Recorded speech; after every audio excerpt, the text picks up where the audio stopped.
right, everybody. Welcome in to the channel. Black and Gold Breakdown, talking all things Pittsburgh Steelers. Jarrett Bailey here with you. As always, thank you guys so much for making this show part of your evening ahead of Monday Night Football. Bears and Vikings kicking off here in a little bit. But the Steelers, they're 1-0, despite the best efforts of the defense. We'll talk about the good, the bad, the ugly of everything that went down in East Rutherford for week 1. But goodness gracious, did they make us all sweat? For some of us, they made us swear a lot. It was a very chaotic way to open the season, but they're 1-0, and that's the biggest. You'd rather see them make the adjustments at 1-0 rather than being 0-1 and wondering, oh, wow, how did they let this season get off to this kind of start? So let's start with the good, should we? Aaron Rodgers.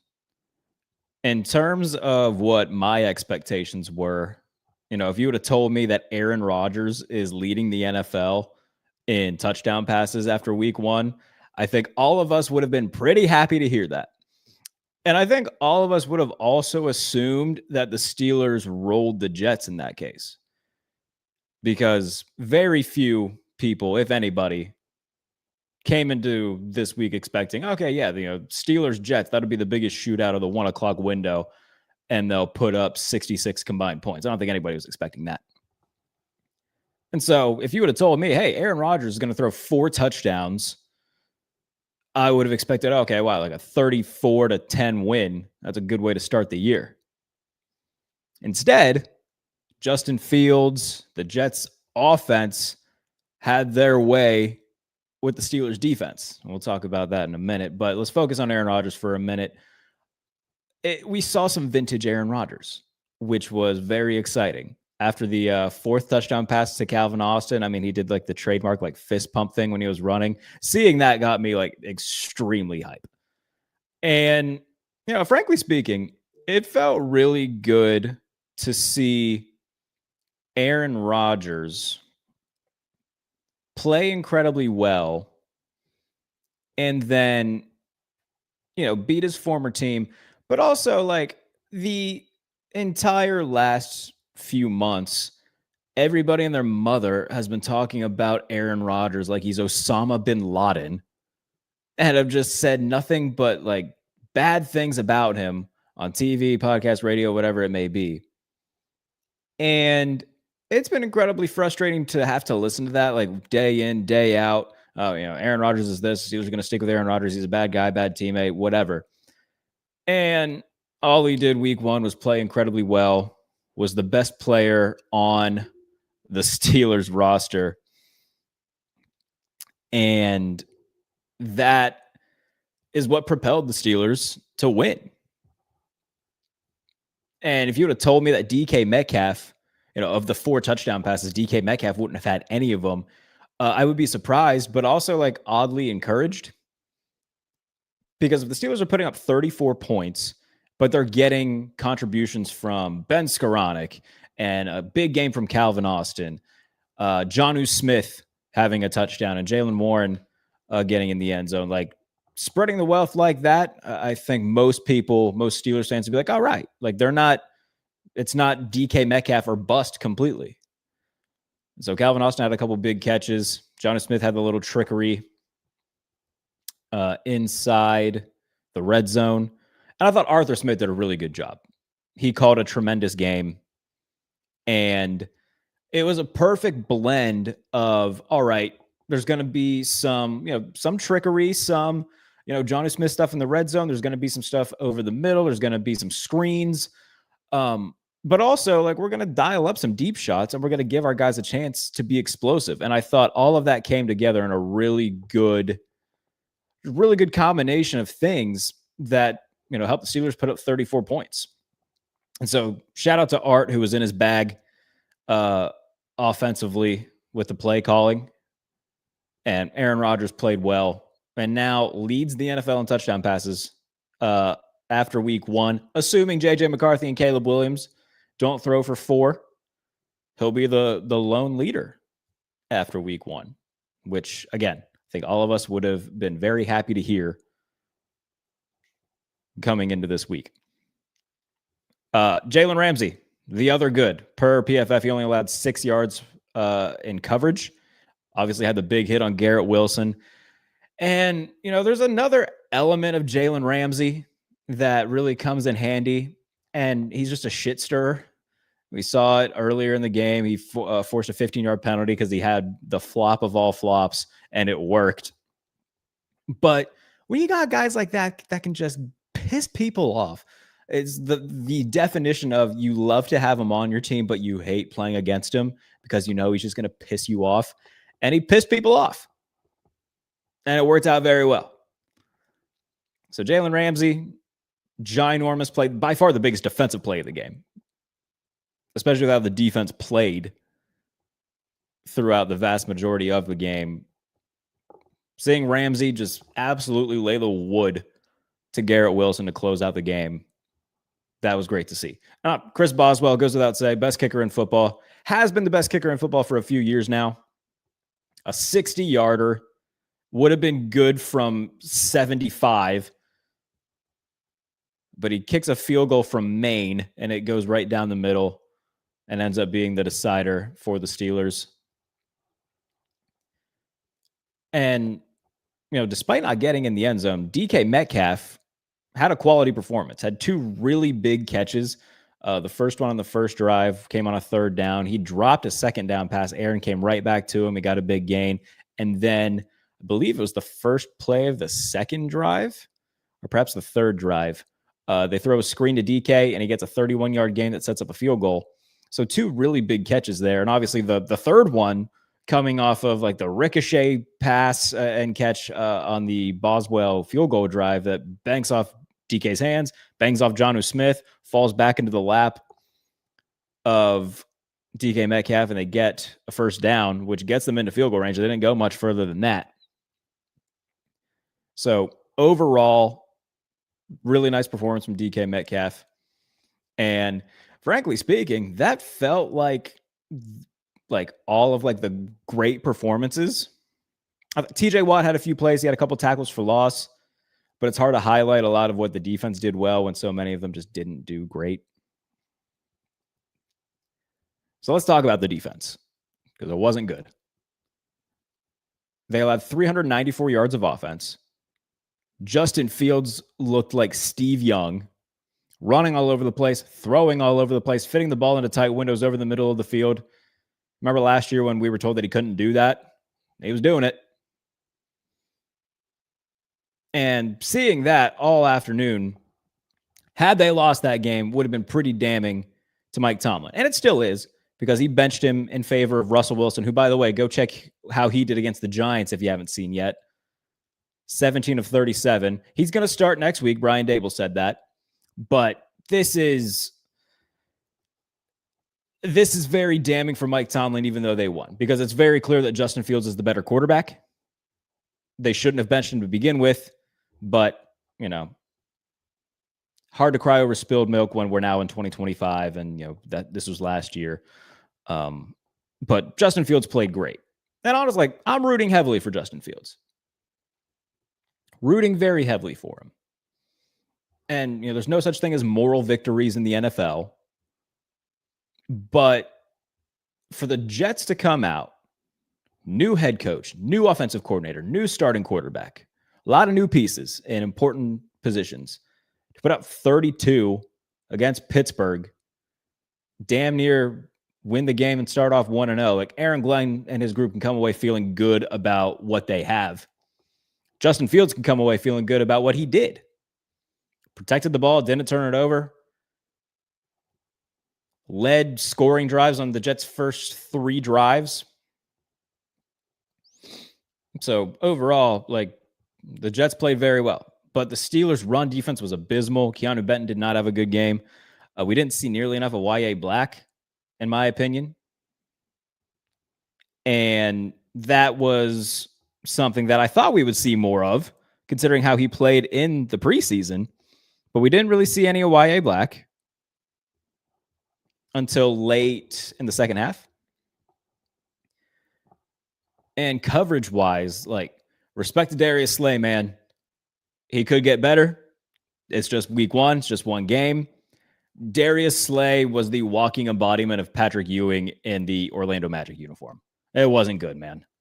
He got absolutely toasted by Garrett Wilson on the first touchdown for the Jets on the day. It was a beautiful throw from Justin Fields over the top to Garrett Wilson for a touchdown. And Darius Slay was just behind. And Justin Fields just carved them up.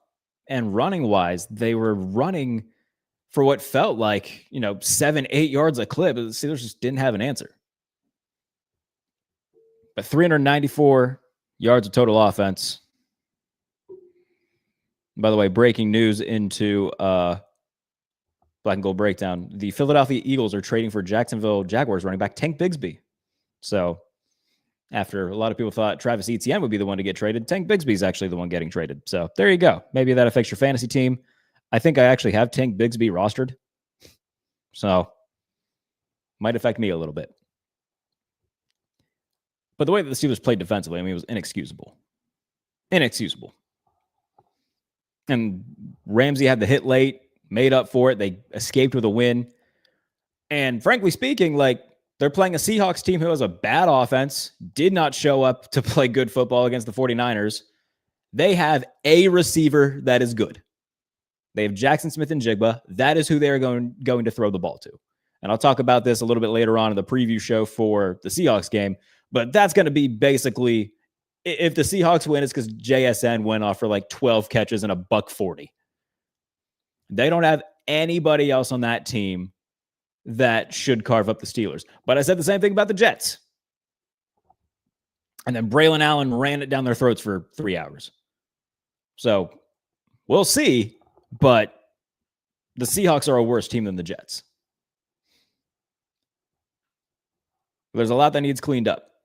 And it was incredibly frustrating throughout the majority of that game because the Jets own the majority of that game.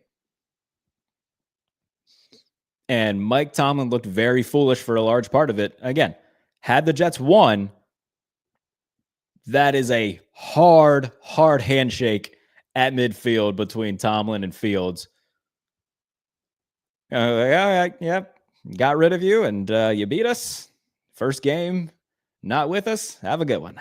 Good luck. So they should be damn happy that they won this game for multiple reasons, but that's a big reason. Justin Fields played very well, and had they lost this, it would have been pretty damning for Mike Tomlin. Before we continue, I want to thank my friends at Homage for sending me a little goodie care package. You can get this hoodie right now over at Homage. Yeah, it's like the throwback helmet. They got incredible stuff over at Homage. I'll put the link in the bio after the video, after we're done live streaming here. But yeah, head over to Homage, support my friends over there. Ton of great stuff to hook you up for the season, for your tailgates, for games, whatever tickles your fancy. Homage has it. So like I said, I will put the link in the description of the video once we are done talking here. But with how things went in week one, yes, there was a lot of things that went poorly. Happy that it happened in a win. And we can talk about, hopefully the defense improving, especially against the run. Maybe seeing a little bit more Brandon Echols over Darius Slay. Maybe starting to shift some snap counts there. But happy to be talking about it after the Steelers are 1-0.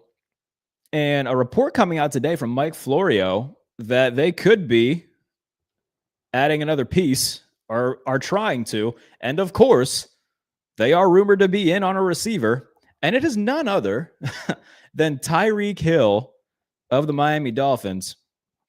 And again, this is not me saying this. This is Mike Florio saying this. Let me actually pull it up here. What Florio wrote over at PFT, just so, I'm not talking out of my behind.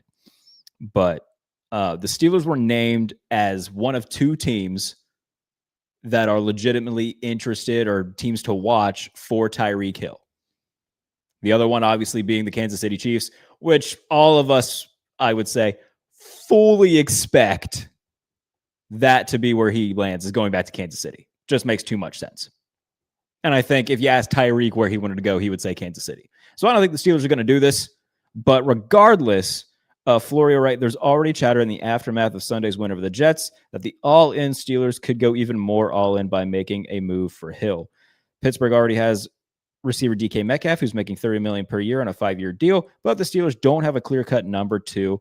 Hill would be 1B, if not at times 1A to Metcalf. Why wouldn't quarterback Aaron Rodgers want Hill? The more potent weapons that Rodgers has at his disposal, the better his first year in Pittsburgh will go. And Rodgers would be able to deliver longer throws to Hill, who hasn't had a 30-plus yard reception since week 1 of last year. Also, between Rodgers and Coach Mike Tomlin and other veteran leaders, the Steelers could potentially manage Hill, who would likely be so thrilled to get to a contender that he'd be on his best behavior for at least the rest of the season.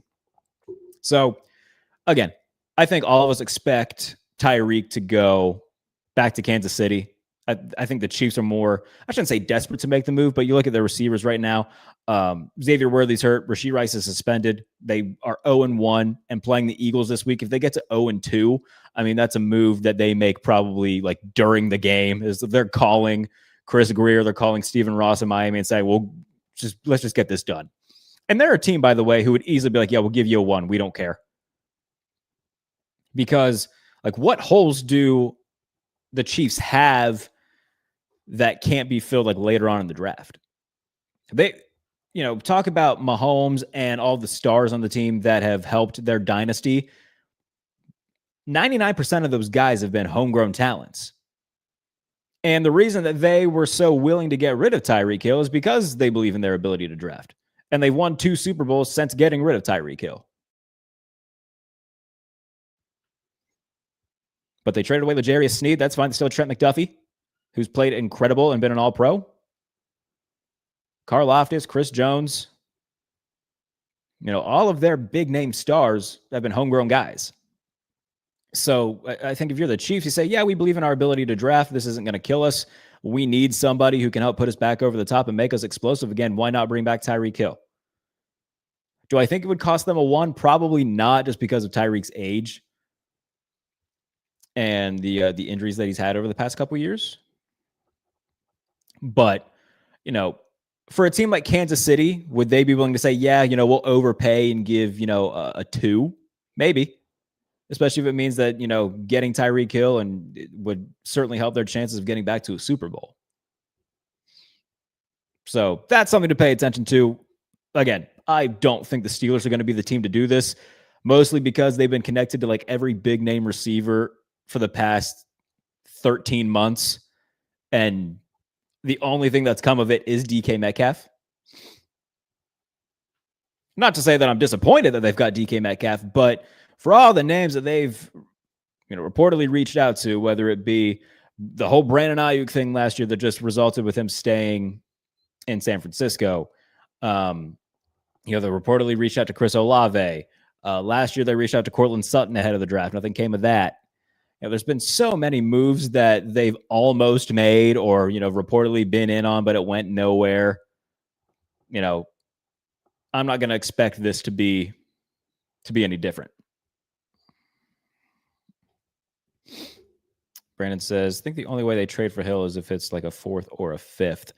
And that honestly, that's fine. I wouldn't want the Steelers to give up like a 2 or a 3 for him. Hell no. Like, I'd rather them just hold on to all the draft capital so they can use it to trade up for a quarterback in 2026. So that's another thing too. Like Tyreek Hill, I understand like from the all-in mentality this year, especially after the way Rodgers played in week 1. Like if you truly believe you can win a Super Bowl this year, going out and getting Tyreek Hill makes perfect sense.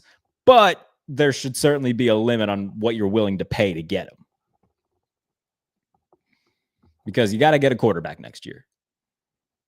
And odds are the Steelers aren't going to be in position to just sit and take one. They're going to have to move up probably twice if they want to get like the guy that they love. So I've hammered Omar Khan not necessarily Omar Khan, but like Art Rooney more so for kind of being cheap when it comes to this type of stuff. But Omar Khan seems to like want to get like the best bargain trade possible. I think the Chase Claypool trade kind of ruined the way that he thinks about certain things because the Bears were dumb enough to give him a 2 for Chase Claypool. So now he thinks he's like, oh, actually, maybe I can just dupe every GM. No, Ryan Poles is just not the best GM in the world. So 4th or a 5th, I mean, if they have to trade a 4th for Tyreek Hill, I'd be fine with that because it keeps, all the first 3 rounds intact. If they hold, as long as they hold on to the 3 that they got from Dallas for George Pickens, I think that's going to be instrumental in them moving up. So I think everything in the first 3 rounds to me is off limits. 4th and beyond, go nuts. Keaton says, don't need Tyreek Hill and you've got Kenneth Gainwell. Yeah, let's talk about the usage of Kenneth Gainwell on Sunday. I don't know where that came from. Jalen Warren led the team with 11 carries. Kenneth Gainwell had 7. Caleb Johnson had 1. So I don't know where all of that came from. That was a little bit of a surprise to me.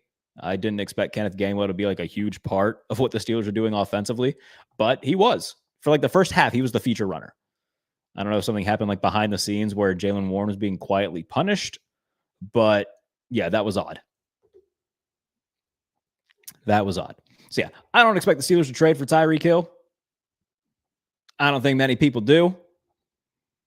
I think all of us expect Kansas City to trade for him in like 5 minutes. The Dolphins are a tire fire. And I've said that for the last 3 years. The Dolphins aren't a real team. We saw them cap out in Arrowhead in the wild card round. That was their ceiling.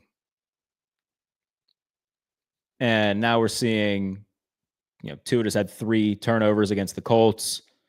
Mike McDaniel isn't head coach material in the NFL. Good offensive coordinator, good play designer, not a head coach. And he'll get one of those jobs somewhere else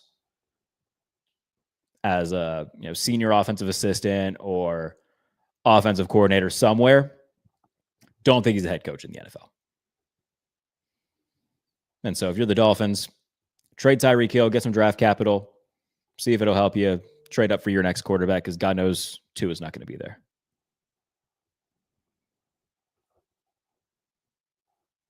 But good win for the Steelers to start the year. We'll see if anything does come this week in terms of a massive trade. I don't expect anything to come in terms of that. And there would certainly be mixed emotions if Tyreek Hill does become a Steeler. Like, we don't have to pretend he's a good guy. He's not. And so there would be that aspect of like, all right, I've, read the things that this guy's been accused of. Don't necessarily want to root for that. Just, it would be hard from that angle. But in terms of just, pure football, one of the fastest guys on earth out wide. Yeah, you could see why teams would want to make that trade. You can see why the Steelers would want to. But I think the vast majority of people expect him to be back in a Chiefs uniform sooner rather than later, is how I would best describe that. I don't think that it's going to be too long because the Dolphins go to New England next week, who's going to be foaming at the mouth to get a win after a disappointing performance against the Raiders. I think New England wins that game. And then they go to Buffalo on Thursday night where they might lose by 60. And so they're staring 0-3 in the face. At that point, you may as well just get rid of Mike McDaniel. You may as well just bench Tua and just accept the fact that your team stinks. Trade away Tyreek Hill. And when they fire Mike McDaniel, I would assume they're going to fire general manager Chris Greer, but he's also been there since 2016 and has as many playoff wins as I do. So who knows? He might survive again. But if they're 0-3, it makes all the sense in the world. Yeah, get rid of Tyreek, get a draft pick for him, bench Tua. Let's just embrace the fact that there's nothing that's going to go right for this season. That would be what I did, at least. But again, if you want to have your questions, comments, anything read, be sure to leave it in the chat. We'll get them up here. We'll stay on for a little bit longer before Monday Night Football. Bears-Vikings tonight. If you haven't, by the way, on the subject of the Chicago Bears, if you haven't read, my good friend Tyler Dunn did a tremendous 3-part series over at Go Long where he talked to several former Bears coaches on things that went wrong last year with Caleb Williams. It is a pretty damning piece on Caleb Williams. So go subscribe to Tyler Dunn's Go Long. Ty is second to none when it comes to long-form journalism in our business. Absolutely the best. He's going to be on the pump fake later on this week, so be sure to tune in to the channel for that. Make sure to subscribe. But man, damning read in terms of Caleb Williams. Sparks, what's going on, man? Thanks for tuning in. And if anybody has any thoughts on the game, questions that they want answered, again, be sure to leave them in the comments, whether you're watching on Twitter, YouTube, whatever it may be, ahead of Monday Night Football here. And again, like I said, I will leave a link to the Steelers hoodies in the description after we wrap up here. Support my good friends over at Homage, who I've partnered with for this season. Go and get you one of these. I'll also leave the link for the Tecmo Bowl shirt. Absolutely phenomenal stuff that they have over there at Homage. I'll leave the link in the description after the video or after we're done here. But Pittsburgh faces Seattle in the home opener, and we'll do a preview show for that this week. And a game that they should win because the Seahawks are worse than the Jets. And if they're 2-0 going into New England week 3, I still expect them to lose that game. I'm still a believer in New England. Picked them to be a playoff team. Steelers haven't won there since 2008. They're not going to win every game. I think that's going to be a loss. But then week 4 in Ireland, I think they get a win going into the bye. And then they can come off the bye week to face Cleveland at home. If they're 4-1 after 5 weeks, hey, I'm happy. I'm very happy if that's the case. So we'll see. Just getting back to the break from Jersey. Oh, okay. Well, happy that you got to go to the game. Yeah, I was sweating it out, man. I spent all week saying, hey, bet the under, bet the under, bet the under. It's 38.5. It went down to 37.5. I still said bet the under. I fully expected it to be a 16-10 game. And then 2 minutes into the third quarter, all right, well, there goes the under. So sorry if you took my advice there. But happy you got to experience the win live. Very cool. Still waiting on Roman Wilson to catch a pass. I'd have to go back and see what his snap count was. He was certainly on the field for at least a handful of plays. But the Steelers are carrying 6? Are they carrying 6? DK, Calvin Austin, Roman Wilson, Scotty Miller. Who am I forgetting? Point being that, the 5th and 6th guys or the 4th and 5th guys at receiver, they're going to come second to Pat Freiermuth, who had a nice game. Jonnu Smith, who had a touchdown. They're carrying a lot of tight ends. So those 4th and 5th guys aren't going to see the field as much. Kingston says, do you see us at the trade deadline? If our running game doesn't work, do you see the trade for Kenneth Walker? Oh, I mean, that could be a fun shout. I don't necessarily think it's completely on the running backs for the lack of running execution, the run blocking. Offensive line didn't have a great game against the Jets. But if they do believe that, a new running back or an upgrade at the position could help them, then sure. But at the same time, they just extended Jalen Warren. They drafted Caleb Johnson. So I'd say no. just because they already have a lot invested at that position, both monetarily and with a, day 2 draft pick who we expect to do something. So I would say no, just because of all the things that they've invested at the position already. Feel the Steel. Clicked on live and your podcast popped up. Cool. Real test comes after the bye week. The whole Steelers locker room better be ready after the bye week, especially the whole coaching staff. Oh, appreciate you tuning in, man. Yeah, let me look at the rundown of the schedule. I don't have the schedule memorized, but we can take a look after the bye in terms of what they do. So they go Browns, Seahawks, Patriots, Vikings before the bye. I think they'll be 3-1 before the bye. They play the Browns at home. I think they'll be 4-1. They play at Cincinnati. I think they'll be 4-2. Then home for Green Bay Sunday night. I would love to say they'll be 5-2. I'm a big believer in Green Bay. They're the team I picked to come out of the NFC and go to the Super Bowl. So I'm probably going to say 4-3 there. I know Aaron wants that one really bad, but I'm going to say 4-3. I think they'll beat the Colts 5-3. The Chargers, I think they'll beat the Chargers and be 6-3.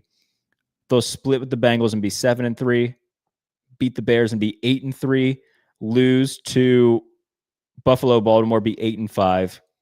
Beat Miami 9-5. Beat Detroit 10-5. For some reason, they seem to split with the Browns every year, so I'm going to say they lose to the Browns, but then beat Baltimore and finish 11-6. Now, if the offense looks like this throughout the entire season, 12 wins isn't out of the equation.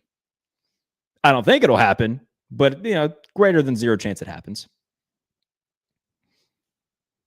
But their most difficult games are all at home, which is good. They get Green Bay at home. They get Buffalo at home. Now, obviously, the interdivisional stuff where they got to go on the road to Baltimore and Cincinnati, but their 2 hardest out-of-division games are at home, which is good. Detroit's away, but we saw Detroit struggle mightily in week 1. So I think that their 2 hardest games will be Green Bay and Buffalo. Has there been any update on Deshaun Elliott? Not that I have seen. I assume Mike Tomlin will address that in his press conference tomorrow. So if he is expected to miss a good amount of time, I would hope they would go and sign Justin Simmons or Jabril Peppers. Those are the 2 best safeties currently on the market. I think after this game versus the Seahawks, if the O-line looks good, I think they go after Tyreek. And if it doesn't work, we're going to have to trade for a left tackle. Problem with that, man, is that no team's trading a quality left tackle. It's a lot different than, receiver or another skill position where you can have a few good ones. Offensive line depth doesn't really exist in the NFL anymore because teams don't want to get rid of good offensive linemen. So if Rodgers Jones continues to struggle, I think they just go with one of the guys that they have, whether that be Andrews Pete, whether that be one of the Andersons that they have as backups. I don't think you're going to be able to trade for a quality starter at that position just because it's so hard to find depth on the offensive line. What do you think about Darius Slay's play Sunday? Yeah, I talked about that earlier. Patrick Ewing in a Magic uniform is how I feel about Darius Slay's play on Sunday.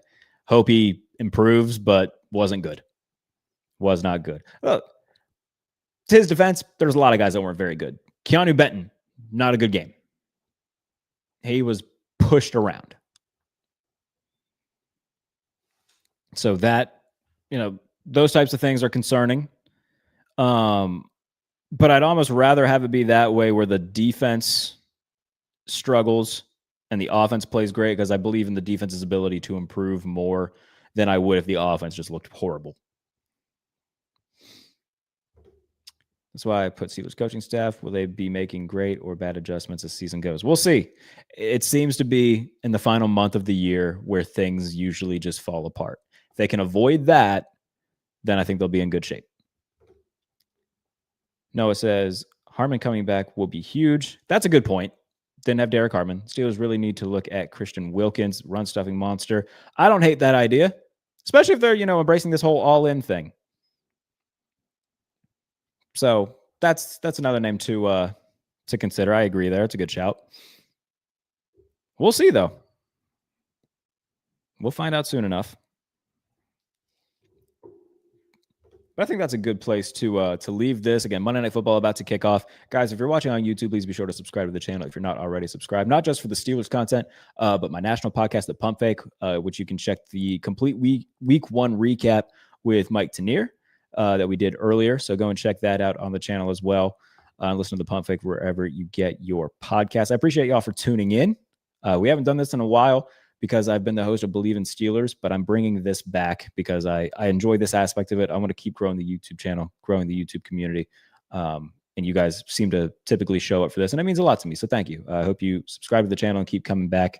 We'll do this a few times a week, both recap and preview. I think that's how we're going to schedule it out in terms of how often we do this. So appreciate y'all for tuning in. Have a good night. Enjoy Monday Night Football. We'll be back later on in the week to talk more Steelers. Talk to you then.